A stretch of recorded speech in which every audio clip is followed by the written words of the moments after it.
With a direct promising 50 new things about Super Smash Bros. For Wii U, you'd expect there to be a lot to cover. And that was certainly the case, with loads of new information about stages, modes, and more being revealed. Hell, we were even able to play it for 3 hours, but you know us, we're still not satisfied. So it's time to bring out the old analysis machine to uncover the biggest secrets, hidden details, and interesting nods that might still be hidden within.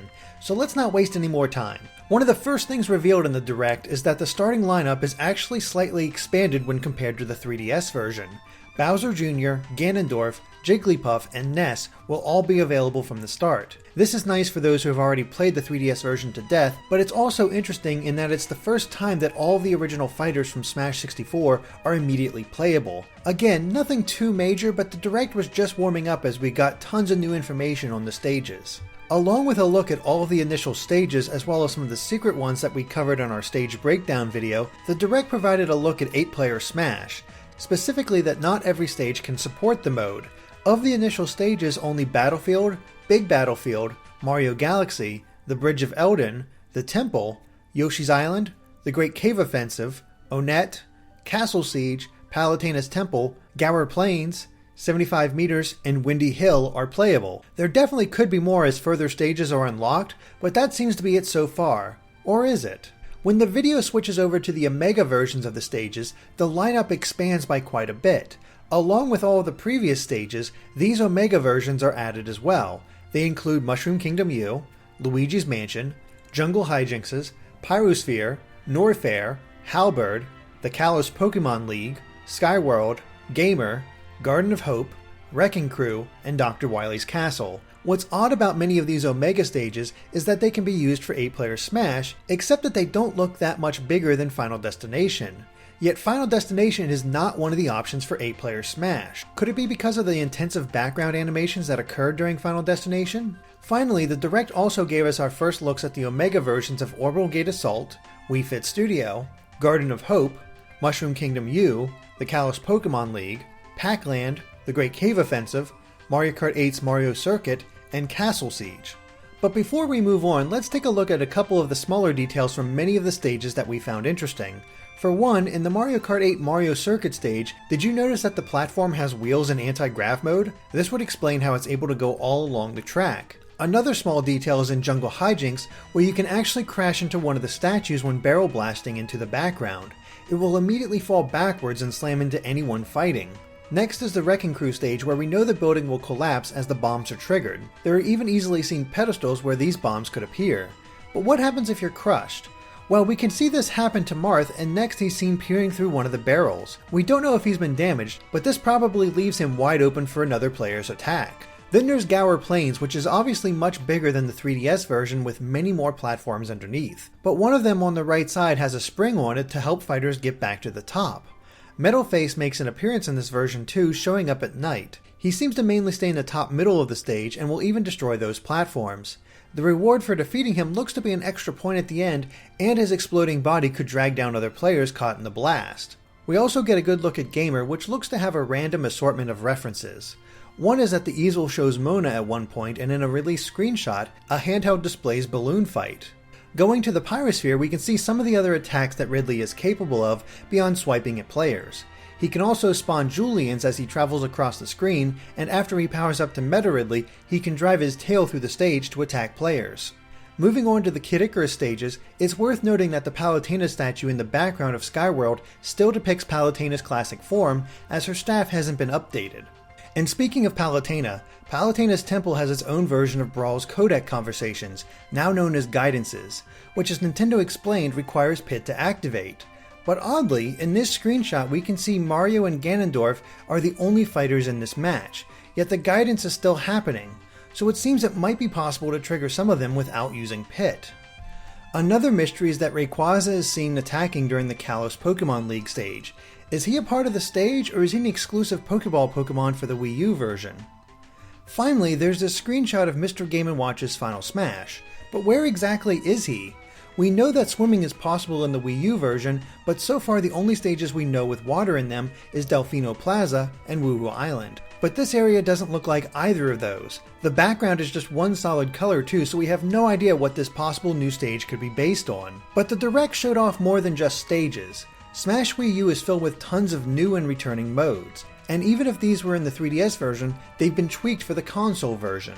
Take, for example, the challenge mode. This one has 140 challenges spread over a single screen. We even got a look at some of the challenges that will be in the game, such as clearing a 100-man smash within 3 minutes, creating a Mii fighter in custom, collecting 50 unique trophies, clearing 3-minute smash after getting 60 or more KOs, having the game on for more than 10 hours, scoring at least 150,000 points in a single game of Target Blast on Stage 1, and getting a chain of at least 50 in Trophy Rush while playing alone and as Wii Fit Trainer. It looks like challenges this time will be both the kind where they can be obtained passively over time, and actual challenges that task the player with a specific goal. Then there's the Special Orders mode that's split between Master Orders and Crazy Orders. While the Direct gave an overview on how each would work, there are examples of the specifics to be found. In Master Orders, there's a choice between 3 tickets that each have a different difficulty, but there are more differences than that. The normal ticket only costs 100 coins, but it will also have a more common reward, while the hard and very hard tickets increase in price to accommodate the potentially better prize. But there are more to these tickets than just the cost and what the battle will be like. The normal ticket is simply a stamina battle, while the hard battle is a horde battle against Mega Man. But being hard means the added condition that both the player and the computer will have the reflex status. The very hard ticket stacks the odds against you by only giving the computer the reflex status, and everyone has a rocket belt. These obviously change with each set of tickets. Crazy Orders work differently in that you either have to spend 5,000 gold to take the challenge, or use a pass. But where do you get one of these passes? Well, we actually see that earlier in the Direct during Classic Mode. One of the new prizes in Roulette Wheel are passes for Crazy Orders, but we're still not sure if these passes can be obtained in any other modes as well. The other thing we notice is that CDs are one of the rewards during this mode, but the even more interesting caveat takes place during the Crazy Hand fight. Unlike Classic Mode, your character has a stamina meter as well. It's not percentage based like the standard face-off. And speaking of Classic Mode, it has a nice visual touch based on what difficulty you select. On an Easy 2 difficulty, the surrounding area is a grassy field, but a desert surrounds it for the medium difficulty of 5.5, and finally lava for a harder 6.1 difficulty. It's a small touch that reinforces what kind of challenge you're facing. All-Star Mode has a similar touch where as you make your way through the characters, the hub area shifts from day to night. Finally, there's Event Mode. Each event will reward players with coins or trophies, but only if certain conditions are met. For example, one event is based around Pac-Man's Final Smash, but you can only get the reward if you complete it on the hard difficulty. We even get a hint on how the multiple paths that open up in Event Mode work. During the demonstration of the exclusive 2-player events, the descriptions show that a hidden route can be opened once you unlock one of the hidden fighters. There's no indication of whether you have to actually do anything with that unlocked fighter, so maybe the path would open naturally if you've already unlocked that one. The last big mode, and the one exclusive to the Wii U version, is Smash Tour.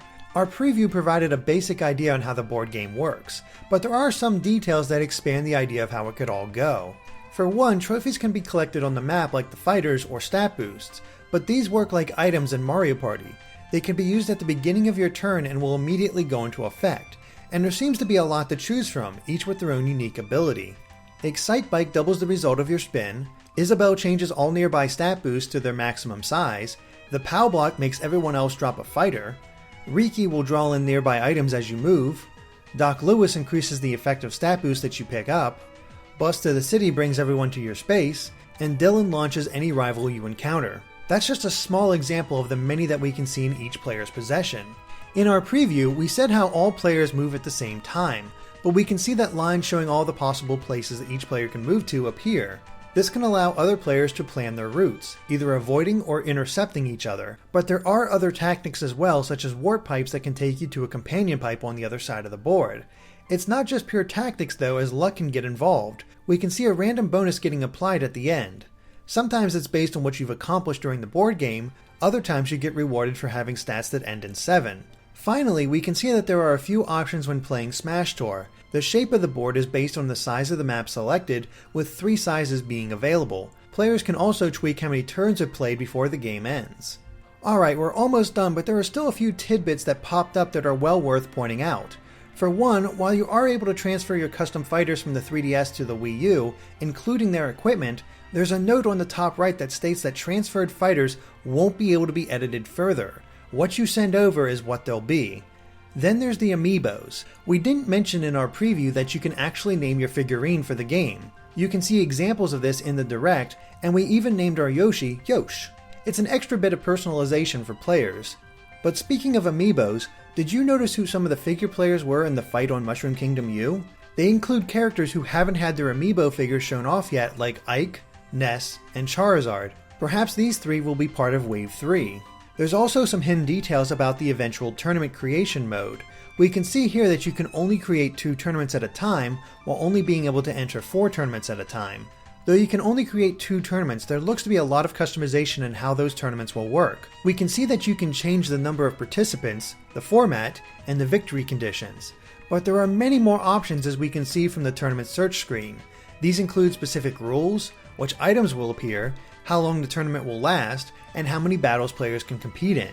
But there's sure to be many more options as well. And there are other smaller details spread through the Direct as well, such as our first look at Alf in the Wii U version, the fact that even the Koopaling's forks are branded with their logo, and that Shulk's current Monado art is now displayed next to his percentage. We even get a look at some of the aliases for the fighters in the boxing ring, which Sakurai first revealed on Miiverse with DK going by King of the Jungle and Samus as Bounty Hunter Extraordinaire. The newly revealed aliases include Mega Man, who is known as the Blue Metal Hero, Mario as Mr. Video Game himself, Kirby as the Pink Puffball, and Pikachu as Pika Pika. But there's an even smaller detail in the Direct that we didn't catch. Dominic Zappa notified us on Twitter that the Smash 3DS in this screenshot is actually version 1.0.3, meaning that there is some kind of update coming to the 3DS, as we're only on 1.0.2, but we have no idea what this update could possibly add. If it isn't obvious by now, Super Smash Bros. For Wii U is filled with content and looks to be an absolute blast to play. Heck, we can't wait to listen to it, as one screen shows that there's at least 437 songs in the Wii U version. That's easily 100 more than what was in Brawl. It won't be long now until all of us are playing what seems to be the definitive version of Super Smash Bros. But of course, if we missed anything, please let us know in the comments. If you liked this video, be sure to like us on Facebook or follow us on Twitter at GameXplain. Thanks for watching, and make sure to stay tuned to GameXplain for more on Smash Bros. And other things gaming too.